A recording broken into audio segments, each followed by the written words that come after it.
Today, we are digging into a massive question for pretty much anyone in business. How do you turn all that time people spend just scrolling on their phones into, actual results? We're talking about going from casual scrolling to real-world selling, and we're going to use a little science to show you exactly how it's done. So let's just get right to it, right? This is the question on every single business owner's mind. You see the likes, you see the shares, the comments, but does any of that buzz actually translate into sales? Does it help you hit your goals? Because that's the flip side, isn't it? For so many, social media can feel like you're just shouting into a void. You're putting in a ton of effort for what feels like, well, not much in return. So, what's the real story? Is it a powerful tool, or is it all just digital noise? Well, thankfully, a group of researchers decided they wanted to find out for sure. And that brings us to this really fascinating study out of Jordan. See, instead of just guessing or going with gut feelings, these researchers set up a proper experiment to find some hard evidence on the real-world impact of these social media platforms. Their whole mission was pretty simple, really. Cut through all the chatter, all the opinions, and find some actual proof. They wanted to know once and for all if there's a direct, powerful link between what people are doing on social media and how they act as consumers. To do this, they ran what's called a quantitative study, which is really just a fancy way of saying they dove deep into the numbers. They collected detailed survey data from 350 active social media users there in Jordan, and that gave them a really solid chunk of data to start digging through. So who were these 350 people? Well, get this. A whopping 69% of them were between 18 and 28 years old. Now, this is absolutely crucial because it means the study was zeroed in on a young, digitally native crowd. The people who've basically grown up with this stuff. And the researchers were smart about it. They didn't try to tackle everything all at once. They narrowed their focus to 3 of the absolute biggest players in the game. You've got the massive community of Facebook, the super visual world of Instagram, and the fast-paced conversation on X, which you probably remember as Twitter.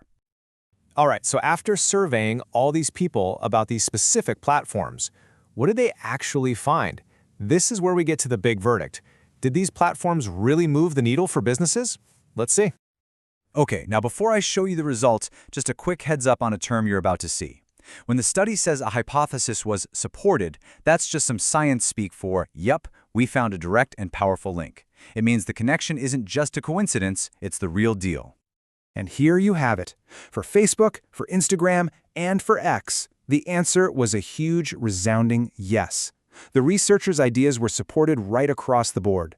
They found a direct link between people using these platforms and their buying decisions, and, just as importantly, they found a direct link to achieving business goals. It's a total clean sweep. And to put it in the researchers' own words, the effects they found were strong. This wasn't just about getting a few extra clicks here and there. No, the engagement on these platforms directly impacted things like brand loyalty, how likely people were to recommend products, and, their final decision to actually buy something. The science says it works. Okay, so we know it works. That's a huge piece of the puzzle. But that's only half the story, right? The next big question is, how? What's the secret sauce? What's the actual mechanism that turns a like or a share into a sale? The study didn't just stop at yes or no. It actually went deeper to figure out the specific ingredients that create this powerful influence. So what are the key components that businesses really need to nail? The researchers were able to pinpoint 3 key drivers that make all the magic happen. First up, you've got relevant content. This is not just posting to post. It's about providing real value that literally stops the scroll. Next, user interaction. This is where a brand stops being a megaphone and starts being a magnet, building a real community through actual conversations. And finally, number 3, influencer endorsements. Think of this as a trust shortcut. You're using credible voices that people already listen to, and it gives your brand an instant stamp of approval. So the chain of events here is crystal clear.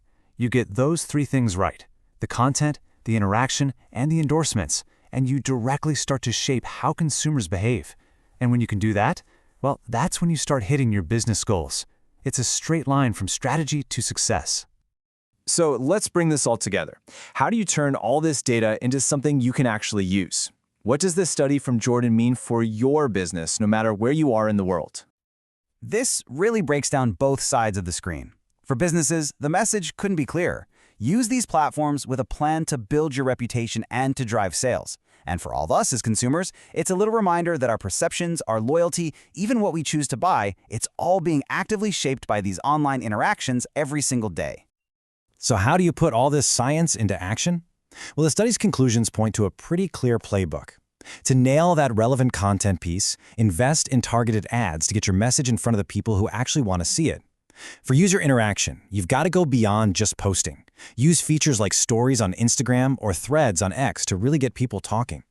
The key is, don't just post and ghost. All of this works together to build up your brand's reputation, turning casual followers into seriously loyal customers.